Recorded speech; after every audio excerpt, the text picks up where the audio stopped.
Troll já está projetando aqui, também pode ler aqui em cima, amém?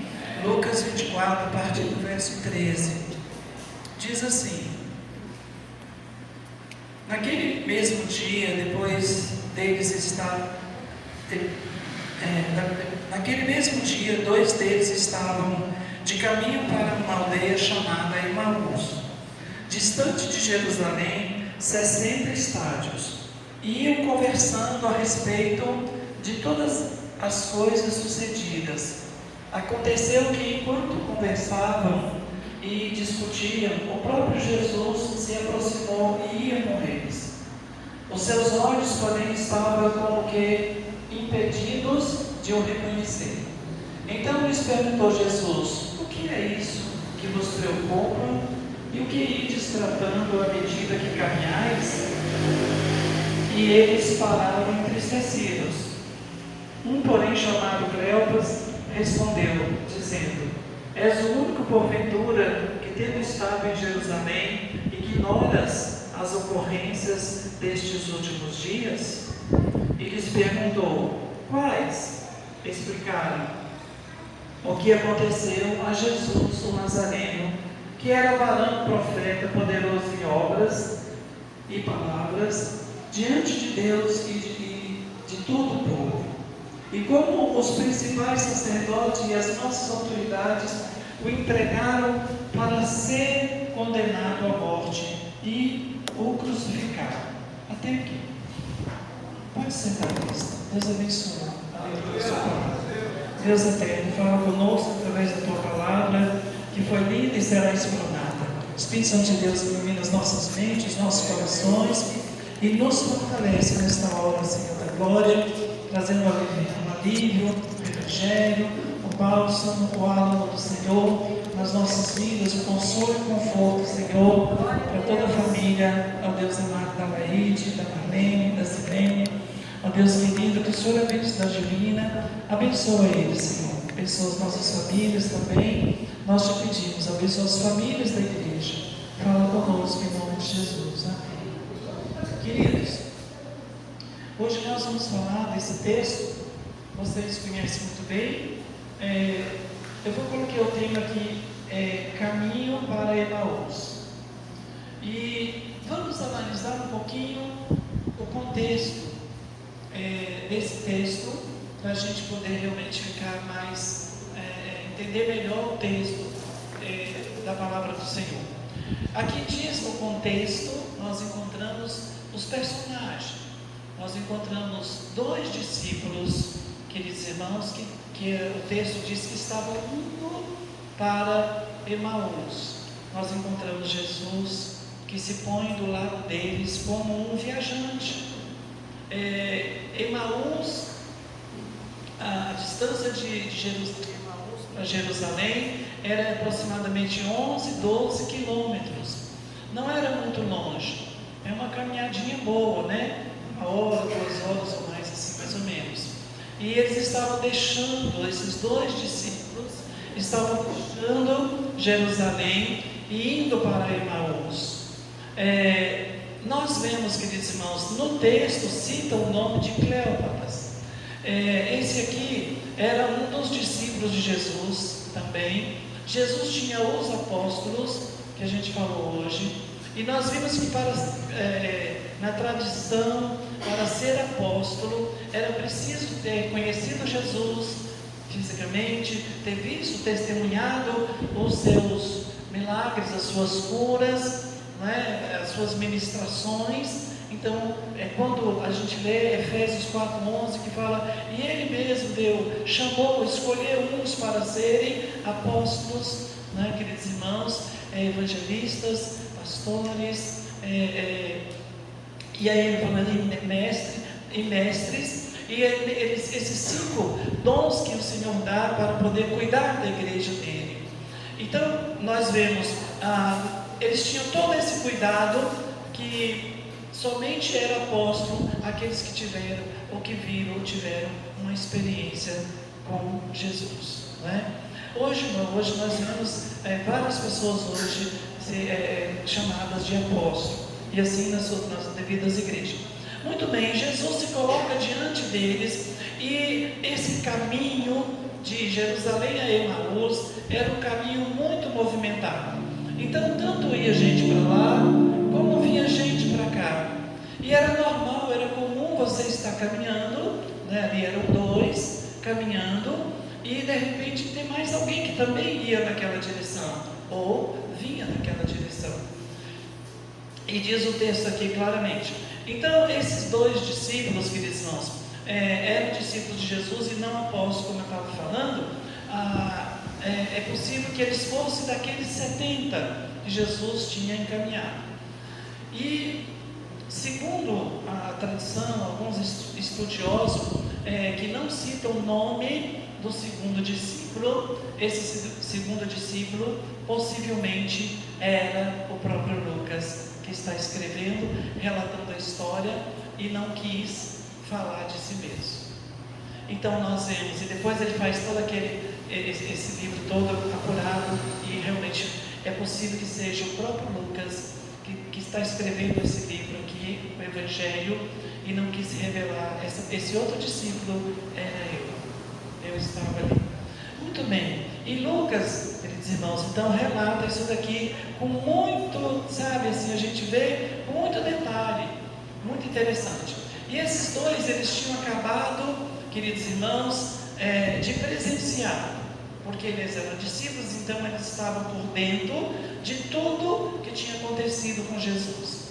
Então eles tinham acabado de presenciar o sofrimento de Jesus, a prisão de Jesus, os acontecimentos que envolveram a vida de Jesus. Eles sabiam dos milagres de Jesus, eles sabiam das curas de Jesus, eles, queridos irmãos, presenciaram a crucificação de Jesus, a morte de Jesus, e Jesus não tinha aparecido para eles, mas eles sabiam, queridos irmãos, que Jesus tinha ressuscitado.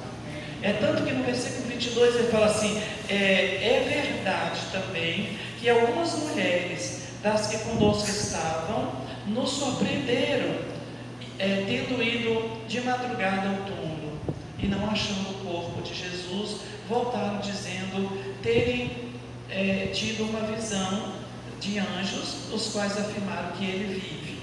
Então até isso ele estava bem fresquinho na memória deles, mas eles estavam deixando, queridos irmãos, deixando Jerusalém. A irmã Patrícia falou aqui, se tem alguém nesta igreja aqui, se tem alguém dentro da igreja que pensando em sair, não sai não, né? Não sai não. Então nós vemos, então nesse mesmo contexto, eles saem de Jerusalém, queridos irmãos, e eles vão para Emaús. E no meio do caminho, e nesta caminhada, Jesus encontra com eles. Jesus se aproxima deles. Como o Senhor Jesus nos ama. Como o Senhor Jesus se preocupa conosco. Ele sabia que aqueles dois discípulos estavam decepcionados. Ele sabia que aqueles dois discípulos estavam tristes pelos acontecimentos. E aí eles começam a expor e eles falam, olha, as nossas autoridades, no verso 20, os principais sacerdotes, há uma tradução que fala os chefes da sinagoga, autorizaram, prenderam Jesus, fizeram com que Jesus fosse preso, proporcionou tudo isso para poder matar e prender Jesus. Os líderes da igreja fizeram isso. Então eles não puderam reconhecer Jesus. Eles iam falando sobre a crucificação. Eles iam discutindo sobre aquilo que estava fresquinho e decepcionado. Muitas pessoas, muitas famílias, queridos irmãos, saíram de Jerusalém por morte de Jesus. Porque eles mesmos disseram, nós que pensávamos que ele ia restaurar Israel.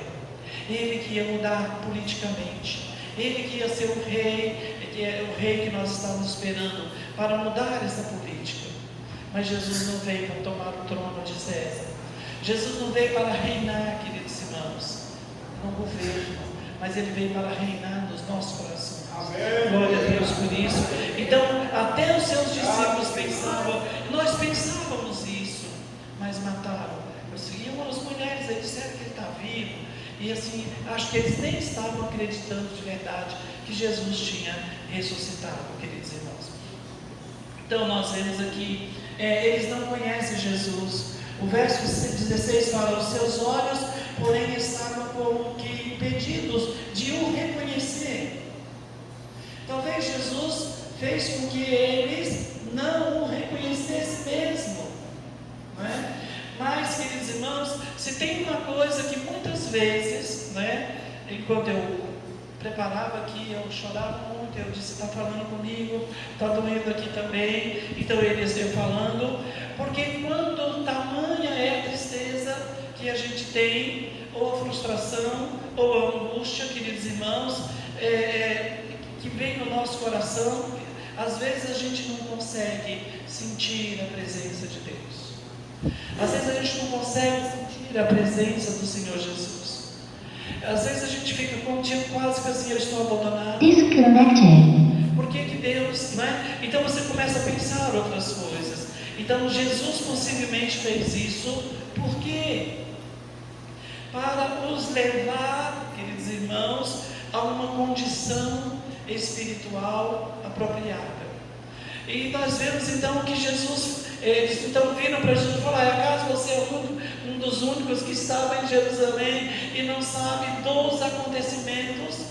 Ou seja, Jerusalém toda sabe do que aconteceu com Jesus, com a morte de Jesus, a crucificação de Jesus.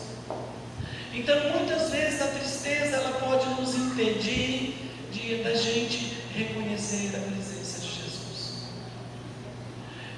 Hoje eu estava dando estudo e eu comecei a chorar. Eu pedi à igreja que orasse por mim, né? Houve uma pausa e eles vieram e a Laide falou: pastor, cancela. Eu falei: não, vamos terminar o estudo. Eu dei uma respirada, eu disse: vamos terminar o estudo, né? E assim, queridos irmãos, é o Senhor, quando a gente vai para a palavra, Deus nos fortalece. Amém. Então Jesus os conduz à palavra, Ele leva eles para a palavra. E então nós vemos aqui, fala assim, Ele lhes perguntou: quais acontecimentos? Você é um dos que não sabe do que aconteceu nesses últimos dias. Eles falam com Jesus, e Jesus fala: quais? E explicaram-lhe o que aconteceu com Jesus, né? E eles esperavam Jesus e tal, né? E aí nós vemos, queridos irmãos, que Jesus então começou a expor a palavra do Senhor. E Jesus começou lá dos profetas. Vocês por acaso não sabem o que os profetas disseram sobre Jesus? E aí ele então vai na palavra.